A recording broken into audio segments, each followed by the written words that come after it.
सिजावल में अकबर मला नाले नौजवान पारां मुबैना तौर ते बिन औरतन ते तशद्दुद करण तोड़े उन्हनि जे ॿारनि के मारकुर करण वारे मामले के खिलाफ़ हिते नारियूं ब आहिनि ऐं उन्हनि जा वारस जेके आहिनि उहे सरापा एहतिजाज बणियल आहिनि। अचो त हिते मौजूद नारियनि ऐं उन जे वारसनि सां ॻाल्हि ॿोल करियूं त उन्हनि जो छा चवणु आहे। असां ग़रीबनि सां वॾो ज़ुल्म अकबर मला करियो वेठो आहे। हुकूमत खे खपे असांखे कुझु तहफ़ुज़ करे। हू तमामु धाड़ियल माण्हू आहे। पंहिंजा बचनि ॿारनि सां जेको तशद्दुद कयो वियो आहे, निकाह मथां निकाह थियो आहे, उन्हनि खे पाण कॾहिं राति जो शादी मुरादी ते ॿाहिरि निकिरियो वेंदो हो त उन्हनि छोकिरियुनि खे ॿधियो वेंदो हो। ॿधे करे पोइ छा त उनजी जान जे अंदरि जेके ॻाढ़ा मिर्च जेके से उहो फैलाईंदो हो। असां ग़रीबनि सां इंसाफ़ कयो वञे। असां इंसाफ़ करे असां इहो भेनरूं असां वटि पनाह पेचियुनि पुलिस जे ज़रिए असां वटि असांखे इंसाफ़ खपे। असीं मुतालबा कयो सुजावल ऑफिसर खे ऐं पंहिंजे खे एसपी ठटे खे त असां सां मुतालबो करे ऐं मीरपुर साकरे खे इहा जेकी असीं अपील था कयूं असां मदद कई वञे।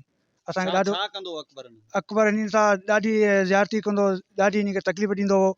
हिन अञा સુધી ॾिसो सघो निशान आहिनि मसलन माइन ते मां वॾियो हिते दहशतगर्दी कंदो हो, फुर मट कंदो हो। ॾाटनि जा कंचन सां कुटिया हुनखे मिर्च विधियां, ॿाहनि ते वॾी हुन सां बुलेट सां वॾी हुनखे मिर्च विधियां।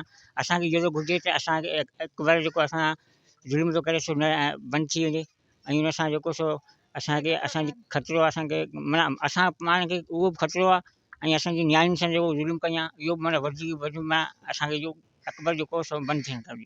गरीब हुईसि, मिसकिन हुईसि, माइटनि खां मूंखे मां छॾे हलिया।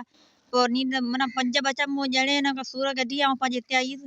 पोइ हिन मूंसां वॾी माना ज़बरदस्ती रखी, मूंखे हथ ॿधियो, ॿाहूं ॿधियो, मूंखे सज़ाऊं ॾेई चुकियो, वणनि में ॿधियो, मूंखे माइदो उघाड़ उघाड़ नंगनि ते ईंदी हुई। सर मुंहिंजो कुझु को साथी कोन हुओ ऐं को मुंहिंजो धणी कोन थियो। पोइ जॾहिं मूंखे सफ़ा माना मिर्च विधई, ॾिनई सभु कुझु मूं सज़ाऊं सचियूं, मूं पंहिंजा बचा बि छॾिया ऐं मोह करे भॼी आहियां। मुंहिंजा अञा 3 बचा नंढा पुटु वटनि ऐं जजो आऊं चाहियां कोन थी। मुंहिंजा वारसनि मुंहिंजा मामा न उन्हनि सां वेठी आहियां। जजो चाहियां कोन थी, बसि हिन गोली आर्डर ॾियारे छॾियो जी खपे थी करियो। बाक़ी मुंहिंजनि खे कुझु सुबुह जो को बि हिन विच में को बि ख़तरो थियो मुंहिंजे सोटनि खे, मासातनि खे, मामनि खे ऐं उहो मूंखे सरकार लिखी ॾे। ऐं जेको वधीक तलाक चाहियां थी, गोली आर्डर चाहियां थी, मामनि मां छॾे ऐं ॿिए पासे कोन वेंदी जी। मां मूंखे खणी हितां वरी जी मुंहिंजे पुफी जे मथां मूंखे ज़बरदस्ती करे निकाह जे मथां निकाह विझी मूंखे हिते ॾेई आया। पोइ वरी असांजे मथां उहो ज़ुल्म कंदे रहियो। पोइ असां घोड़ाऊं कड़ाऊं करे न करी भॻीसीं सुजालारे थाणे ते आईसीं। पोइ हुतां असां सुजालारे थाणे पुलिस असांखे खणी हिते छॾे वई अची।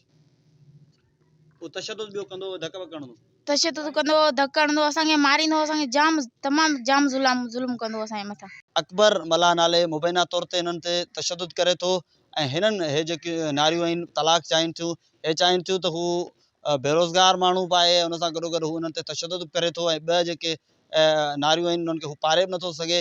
हिननि चयो आहे त हू असां ते तशद्दुद करे थो, हुन सां गॾोगॾु हू जबरी तौर ते जेको पोरियो वठे थो। हिननि मुतालबो कयो आहे त असांखे जेको थो जान का ख़तरो आहे, असां पंहिंजे माइटनि वटि जेको सो तहफ़ुज़ जे लाइ पहुती आहियूं।